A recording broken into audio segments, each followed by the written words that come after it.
Hello, everybody, and welcome to Hanging Out with Howie. Tonight, I have a very special guest, Travis McGuire, who I finally got to meet in person at Expo. Welcome, Travis. Thanks for having me.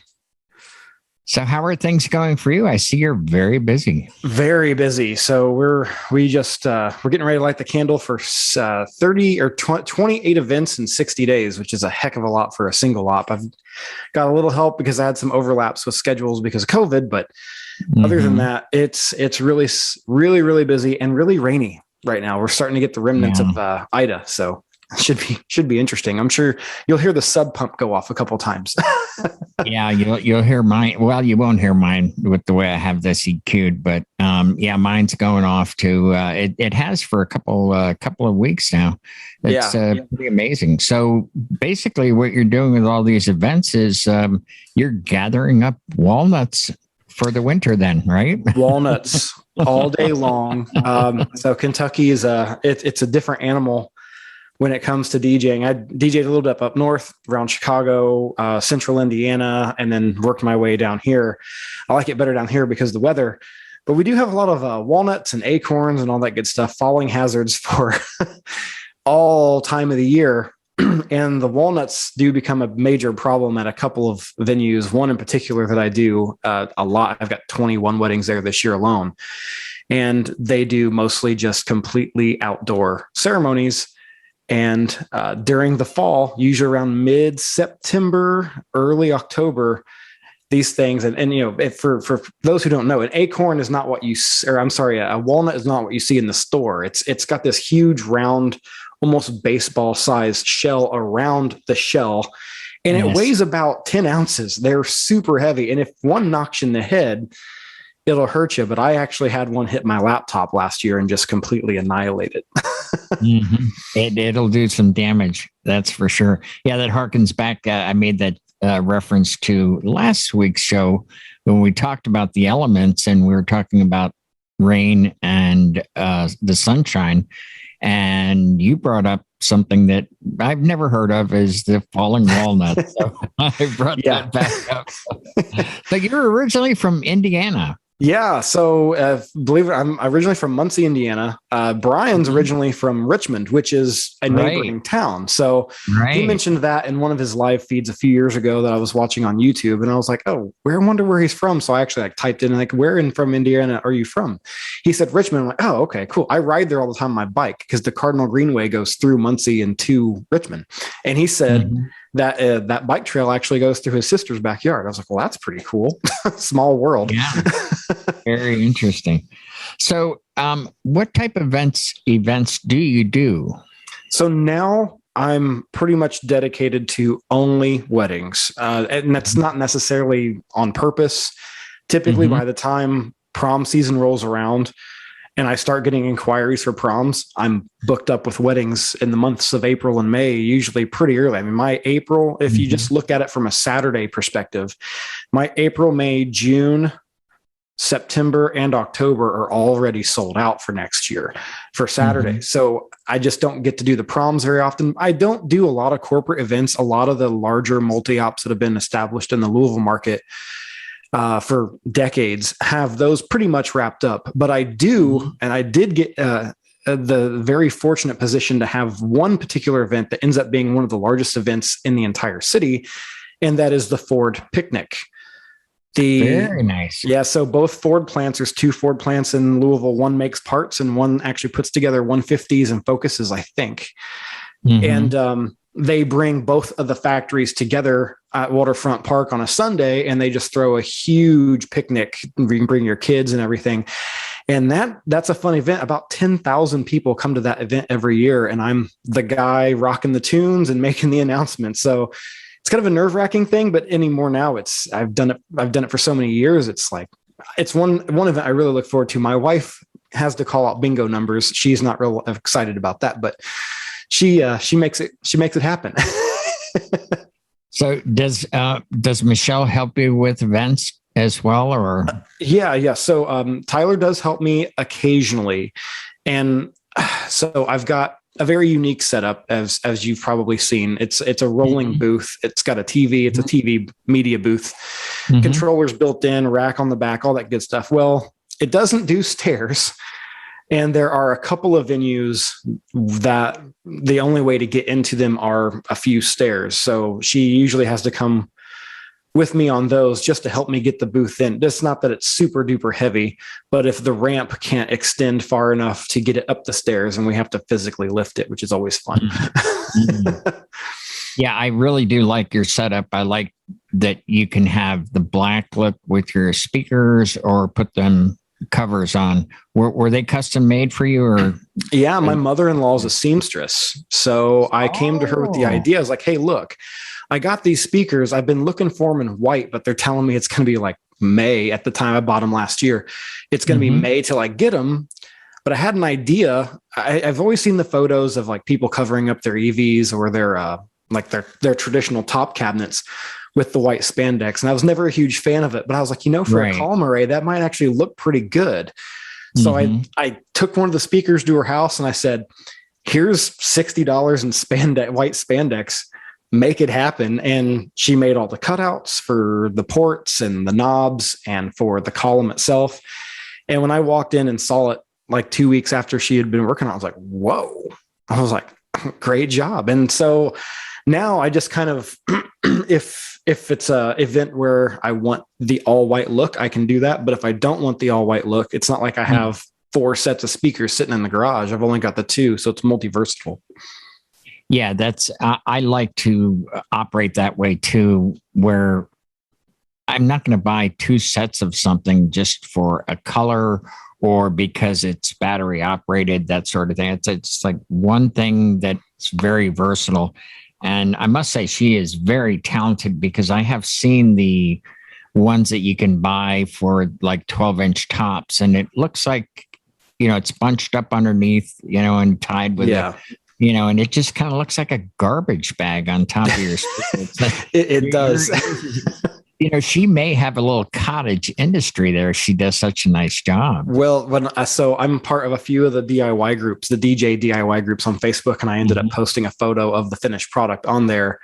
And I've had quite a few DJs are like, dude, what is your mother-in-law's phone number? We need to get this on. One guy in particular, he has a set of RCF Evox 12s that he wants to kind of dress up like that. And I'm like, sure. Yeah, we can do it, but here's the issue. Like, I don't have $2,500 just sitting around to buy one Evox 12 so she can get all the measurements and everything. Right. So that's the only issue I've ran into with any kind of, like, she would probably gladly do it, but it's the issue of like, where am I? I'm not just going to have, like I said earlier, a whole bunch of equipment in my garage I'm just not going to use, especially, the super, super high end stuff that I would just never use just because I've already got that stuff. Yeah, I ran into a very similar problem. As you know, I do DMX for people and make shows and so forth, and set them up with the Airstream DMX bridge, and then they're hitting me with like knockoffs and gear that I don't have.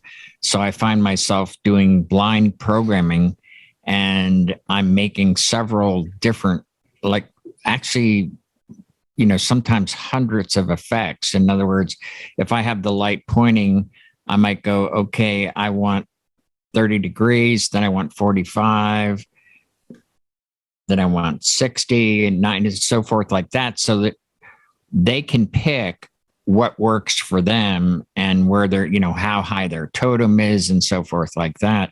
And it's an awful lot of work. And, and if I had the fixture, which I can't afford to have every kind of fixture, I just like what you mentioned there. It's so, yeah, I get that.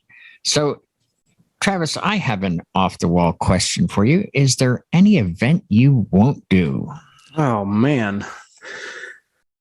I'm not 100% sure. I guess I'd have to be presented with the actual situation. When I was still doing clubs, I ended up DJing at a swingers club. I didn't know that's what it was until, I don't know, an hour into it. And I was like, wait, people aren't dancing with who they came with. What's going on here? And then they started leaving with each other. I was like, okay, this is strange.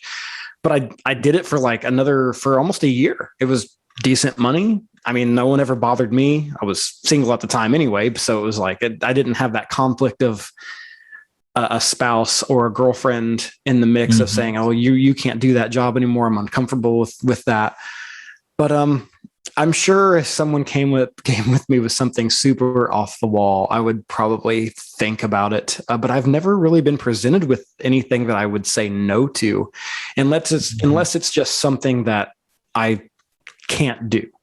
There are certain scale productions that I just can't pull off because I don't have a staff. I don't have scissor lifts and all that stuff. I'd have to refer them to some of the larger production style DJ companies that are within the city.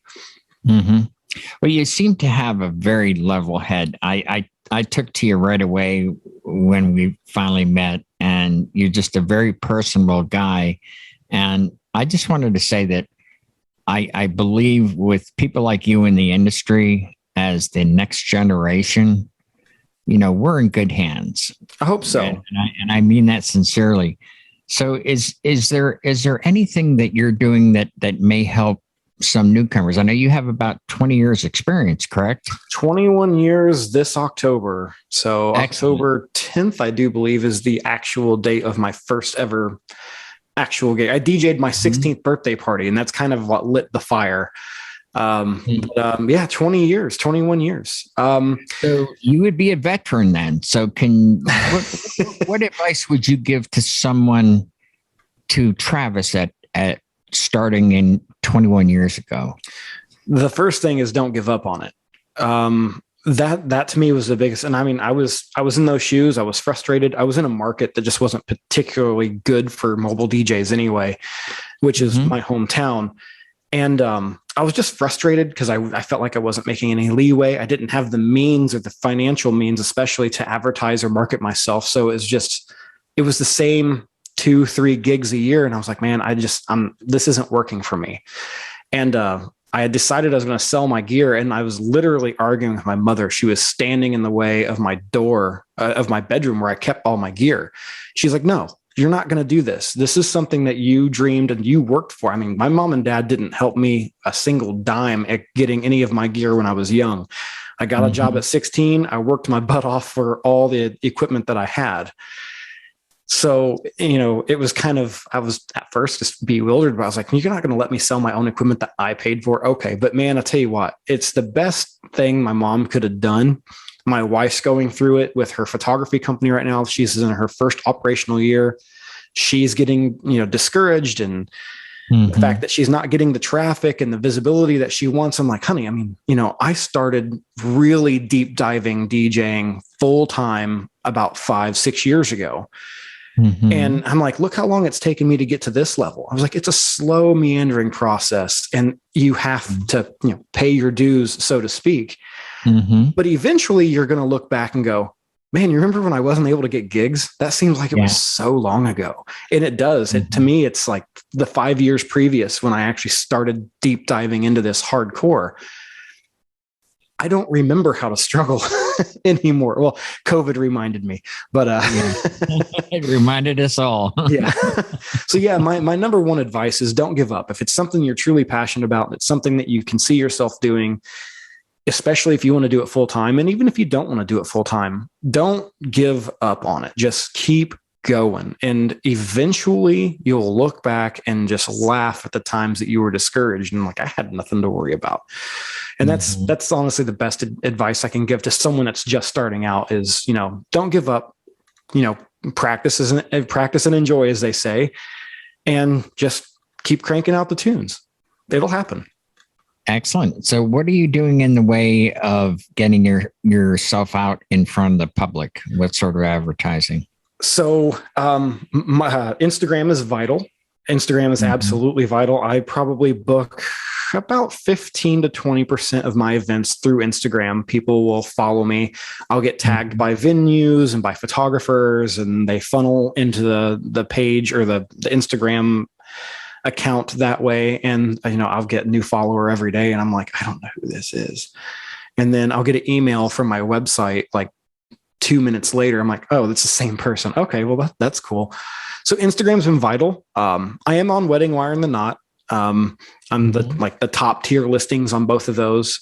Here lately, The Knot has been outperforming Wedding Wire. I don't know if it's because they merged and they're pushing The Knot harder, whichever it is, but I am on there. So in the way of like paid advertising, I do use those two outlets, and The Knot especially has really paid off, at least in this market. I know in other parts of the country, everyone says that Wedding Wire is better. So I think it's just whatever market that you're in, whatever that key demographic is, they either use one or the other. So Wedding Pro, which is the company that owns them both now, they understand that. And so they push the ones that get the higher traffic in those areas versus the ones that get the lower traffic. I'm on Facebook. I don't get much off of Facebook, maybe a wedding a year, but not much in the way of Facebook. Facebook, I feel like it's the millennial playground, where we have me and James were actually talking about this right as you were coming in. The millennials are pretty much done getting married. I'm a millennial. I'm an early millennial, but I'm a millennial. So I think like your youngest millennials now are 25, 26 years old. A lot of them are married. So it's now a course of, adjusting to marketing to the Gen Zs. How do we translate to them? And I actually, one of the very first interactions you and I had, it was in the video cave. I made a video about how it's so different marketing and just generally communicating with the Gen Z population. I would mention an in-person consultation, which I'm old school. I've been doing it for a long time. I'd much rather meet with people in person. And it seemed like as soon as I would mention that, the email correspondences would stop. They would not reply even back to follow-up emails. It was almost as if they thought I was a creeper because I want to meet them in a public venue like a Panera Bread or a Star, because I don't have an office. Right. And I was like, this is odd. And I don't really want to change it up, but I'm like, I'm losing daylight here. I'm losing traction. It's like March. And I usually have like 40 weddings by March, and I had like 18. I'm like, all right, I got to change something up. So I would vet them. I would send them certain questions with their inquiry that they would, if they were still interested, they would get back with me. I would give them my pricing, and then I would just ask them which package they wanted to book. And suddenly within 3 weeks, it went from 18 weddings to 50. I was like, whoa.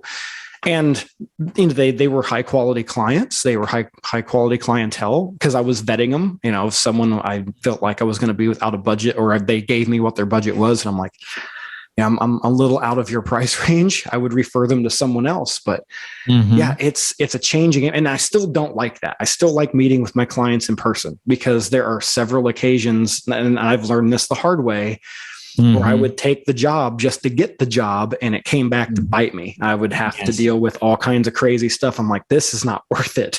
I remember texting my wife at an event. I'm like, my prices are going up yesterday. Now, do you find that they're resistant to even a Zoom meeting? No, not today. I didn't run into that a whole lot before the pandemic. And that's mainly because I honestly never even heard of Zoom until COVID. As I was pretty insistent on meeting in person. Of course, I had to eventually switch up that model. But now that everybody knows what Zoom is, they're actually preferring to either meet in person or through Zoom. Like I had an in-person consultation yesterday. Right. And I had one last week, and I had two the week before that. And I'm like, okay, this is a nice change of pace back to the way it used to be.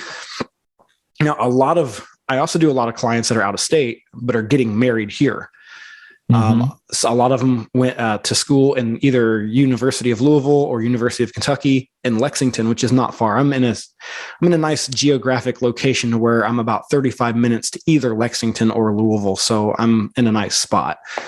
So the only way I can meet with them is Zoom, unless they actually come in town to do a venue visit or a venue tour or whatever it is. I did a few weddings back in 2017 where this was basically a destination wedding for them. And they both left me like rave reviews. And it seems to be the two reviews that everyone sees first. So I've fallen into this weird niche where I don't meet most of my bride and grooms until the day of the wedding, because they read these reviews that I was awesome with having to work, not abroad, but from, with couples from California that were getting married here because they're originally from here. They're like, he's really easy to work with without having to meet, and he executed the wedding, flawlessly. And then those kinds of reviews just funneled. Now everybody's like, oh, hey, you do weddings without meeting the couple? Can you do ours? I'm like, yeah, of course I can if I'm not booked. So yeah, it's a weird niche that I've fallen in, but it's working. Yeah, it seems to be a trend. It's about 75-25 for me, 25 being they'll actually meet me on Zoom. And, the other, most of it's just, even the corporate things that I do, it's okay. It's all in messaging or emails and so forth like that. Yeah. I did a sleeper event a few years ago. And when I say sleeper event, like I wasn't able to take any photos or video. I did, but I found out later I couldn't use them. So I got invited to be the head MC of the Quaker State 400, which is a NASCAR event that used to be in July. 2019 was the last year for it. They actually decided to stop holding that race before COVID became a thing. I don't know why. It certainly wasn't attendance. The place was just packed. But it's one of my more proud moments that I don't really have any proof of, because after I did a whole bunch of shooting, like a 3-day long gig log, and they're like, hey, you can't publish that information without consent of Quaker State. I'm like, oh man. I was like, well, there went that. I still got the footage. I just can't post it publicly.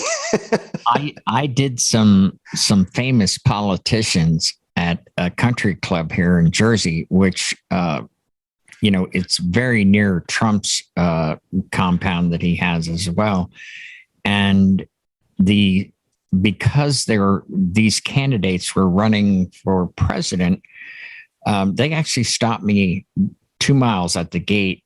And normally for functions, I could drive right up and load in, but they actually, sniffed through all my gear with the dogs. And then they loaded my gear onto a flatbed golf cart and they confiscated my phone.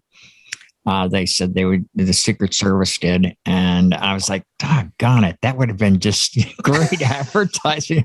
So I feel the same way you do. It's like, gosh, it was like a great event. And I don't have any pictures. It's like, now I have no proof it even happened. I have nothing except the money. The money was good. So yeah. Oh yeah. The money was great. And it needed to be. It was like 100 degrees all 3 days. And I was in a tent that I had to provide, which I thought was kind of whack, but I was like, oh, well, it's great money, so I'll do it.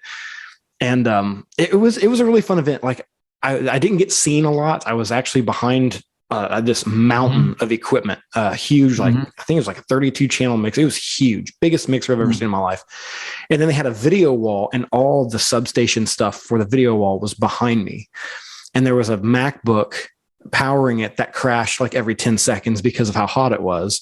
Wow. And it was so hot, I had to use my phone to actually play music. So it was just running music. And then every 15 minutes, I'd have to get on the mic and make some kind of advertising announcement, whether it was a driver coming for an autograph session, or if West Coast Customs was there, they had a bunch of cars on the Quaker State's platform.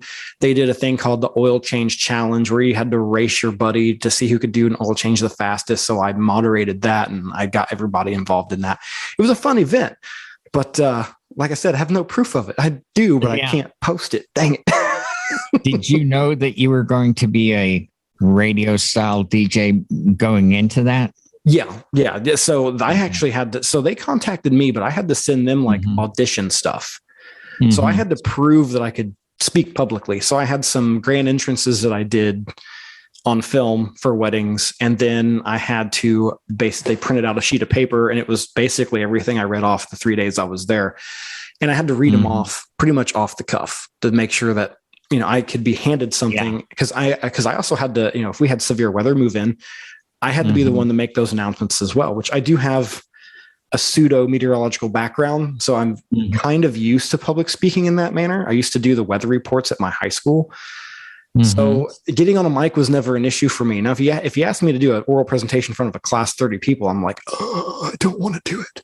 But if I've got a microphone, it's weird. I can do it. I got blindsided at it was a large community event, and it was a fundraiser. And then I'm playing music and just jamming along and mixing and everything, and then they came up with this big 2 sheets of paper. We need to thank these sponsors and the people that made donations. And it was like, holy cow. It was like every 3 songs I would have to, take a break like a radio announcer. I was like, and then I was getting towards the end. I'm not going to get them all in. And I started doing 10 at a time, and it's, you get surprised, but these are what separates the men from the boys, so to speak. Yeah. Well, I got creative. I got creative of mine.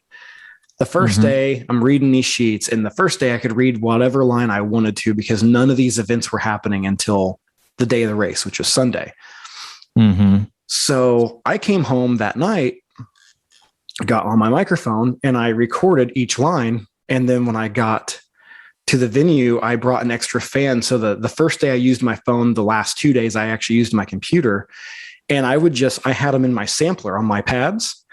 So, and I knew which pad it was. So if I needed to do the Quaker State ad, I could just push the sampler button on the pad, and it made the announcement for me. You're working smarter, not harder. Exactly. And then when Quaker State CEO got there, of course, I'm doing it on the mic live and everything, but it was the same repetitive information. But then the trick is the last day, things start happening that you've been announcing the past 2 days. And then, when Tony Stewart comes and signs an autograph, he's not coming back later in the day on Sunday. So I can't make that announcement anymore. So I had to start doing it more live. So it kind of worked against me, but that day in the middle, Saturday, I was able to hit whatever pad I wanted to and not have to actually get on the mic, which they thought was really smart and really cool. I was like, I was like, I don't want to blow my voice out before Sunday, because Sunday was the big event, the big day. Exactly. Well, thank you so much for your time, Travis. This was really nice having you on the show. Now, if people want to contact you, give us the name of your company and your contact information. So my company is Elite Events and Entertainment. If you're ever at Expo or anywhere else that I'm going to be at, I think I'm going to be at MEX this year. I'm always wearing my shirts. So you can look for me in person that way. On Instagram, it's Elite Events DJ. And then here on YouTube, it's Elite Events Entertainment, all one huge word. And you can also visit my website, which is, I don't know how I got so lucky to get this. It's kyweddingdj.com. Well, thank you so much, Travis. It was a real pleasure meeting you finally in person. Yes, likewise, sir. And thank you for coming on the show. Yeah, absolutely. Anytime. All righty. Good night, folks. We'll see you next week. Good night.